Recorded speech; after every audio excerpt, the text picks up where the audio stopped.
This is the Rajdhani channel of All India Radio Delhi. We now bring you a talk entitled The Cinema of Ritwik Ghatak, written by Shri Arnab Banerjee, well-known film critic and journalist. Bengal has produced many good filmmakers, but there are a few whose contribution remains unparalleled to this date.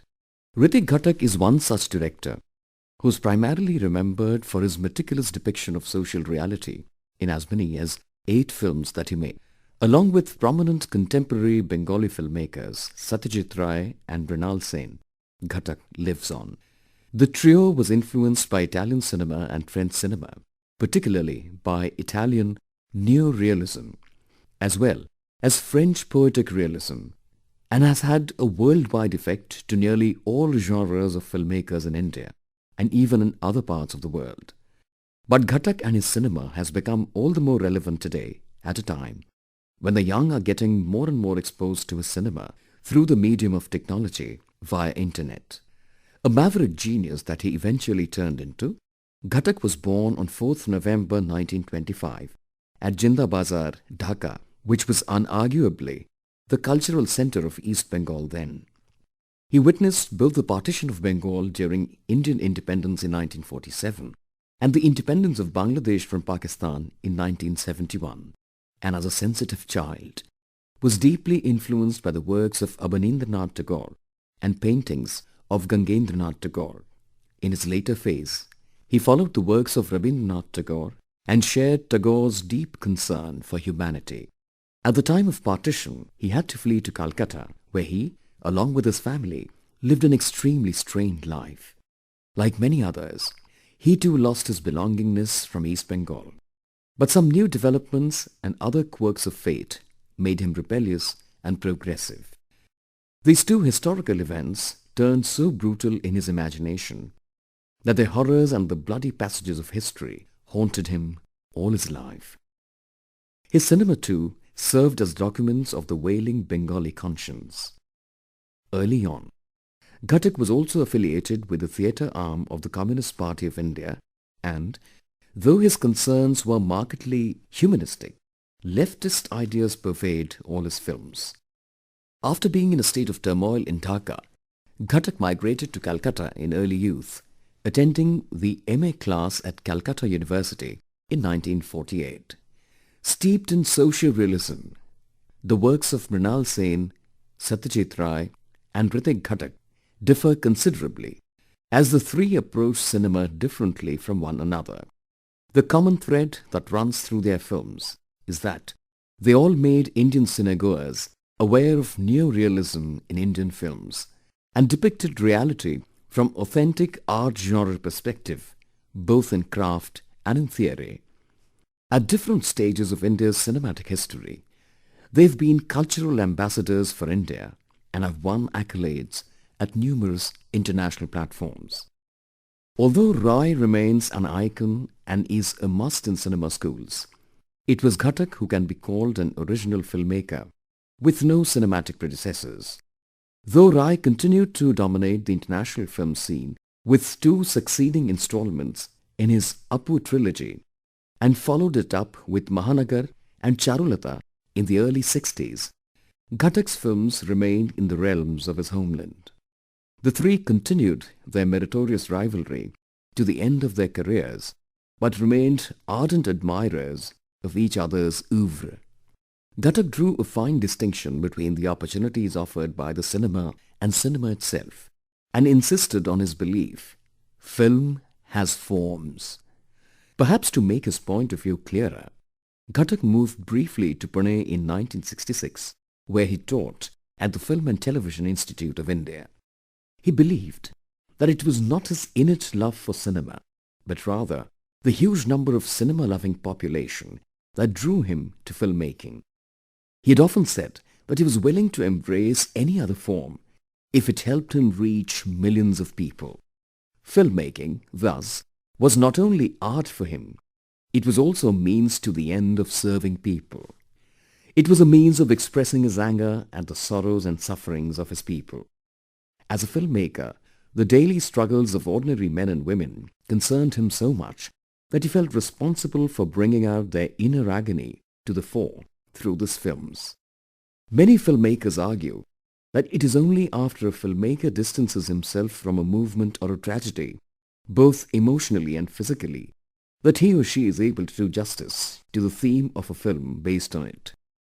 As such, a recurring leitmotif that runs through his films underlines the helplessness of man, something that obviously deeply saddened him. It was the social, cultural, economic values that shaped his vision and made him uncompromisingly argumentative, a trait that made him a theorist. Understandably, all his films are almost all veiled autobiography. Subsequently, he was credited with chronicling the struggles of the life and times of the movement he lived in, and thus being a part of scholarly studies eventually. Another happening that tormented him personally was the partition of India in 1947, and he could never come to terms with it. Partition divided Bengal into two countries, and for him, it dealt a heavy blow that he could never recover from.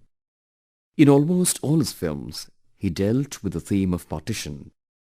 His subjects are almost invariably chosen from among the uprooted and the dispossessed, be it parentless children, homeless families, the disoriented refugees, or the bourgeoisie, economically broken by their exile.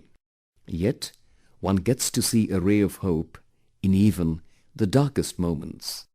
Today, Hrithik Ghatak has come to be regarded as one of the greatest figures in post-war Indian cinema for his brilliant and harsh films, which certainly rank among the most revolutionary achievements in contemporary Indian art. Ghatak got involved in politics from an early age, and soon theatre consumed him. He found the form of theatre challenging, but he found himself drawn towards it more and more, as he felt that with the thematic content of his plays, he could reach out to a wider audience. Around this time, Ghatak was also a member of the Indian Communist Party and regarded Brecht as his artistic hero. Consequently, Ghatak's films wed his activism with rich cultural content, fashioning popular forms, melodrama, songs, dances, etc. into appropriate vehicles for radical political expression. Although Ghatak will be remembered for at least three masterpieces, Meghe Dhaka Tara in 1960, Komal Gandhar in 1961 and Subarnarekha in 1962, his greatest commercial success as a scriptwriter was for the Hindi film Madhumati in 1958, one of the earliest films to deal with the theme of reincarnation and directed by Bimal Roy. It earned Ghatak his first award nomination for the Filmfare Best Story Award. Ghatak's trilogy Meghe Dhaka Tara, The Cloud-Capped Star, 1960, Komal Gandhar, E-Flat, 1961, and Subarnarekha, Golden Lining, 1962, was based in Calcutta and addressed the condition of refugees primarily. The dispensation in Bengal then, due to obvious reasons, did not like the abrasive portrayal of refugees in these films, and they proved to be commercial failures. Particularly, Komal Gandhar, E-Flat and Subarnarekha. Meghe Dhaka Tara was of course a film that resonated with the masses as well as the critics right from the word go. In all three, he used starkly realistic storyline, upon which he inscribed a range of mythological references through visual and graphic images. Around this time, the failure of two, Komal Gandhar and Subarnarekha, disillusioned Ghatak to the extent that he took to alcohol that resulted in his failing health increasingly. After a brief hiatus, he returned to filmmaking in the 1970s when a Bangladeshi producer financed the 1973 epic Titash Ekti Nadir Naam, A River Called Titas. His last film was the autobiographical Jukti Tako Ar Gapo, Reason, Debate and Story in 1974, in which he portrayed Neelkantha, the lead character. He also had a number of incomplete feature and short films to his credit. Although the three neo-realist directors, Satyajit Ray, Mrinal Sen and Ghatak, charted the independent trajectory of parallel cinema. When one compares Ghatak with the other two doyens, their role often tends to look adversarial. Rai and Ghatak were ardent admirers of each other's work. But while Rai and Sen succeeded in creating an audience outside India during their lifetime, Ghatak has still very recently remained virtually unknown. Many people in India admired his iconoclastic voice with a streak of independence. But his films were hardly appreciated outside his homeland. Although the Oscar Award winner Satyajit Ray did try to promote him, it did not translate into international fame for Ghatak. Ghatak's Nagrik 1952 was perhaps the earliest example of a Bengali art film, preceding Rai's Pather Panchali by 3 years, but was not released until after his death in 1977. His first commercial release, Ajantrik in 1955, was one of the earliest Indian films to portray an inanimate object, an automobile, as a character in the story. Ghatak's Badi Theke Paliye in 1958 had a similar plot to François Truffaut's The 400 Blows released in 1959, but Ghatak's film remained obscure, while Truffaut's went on to become one of the most famous of the French New Wave.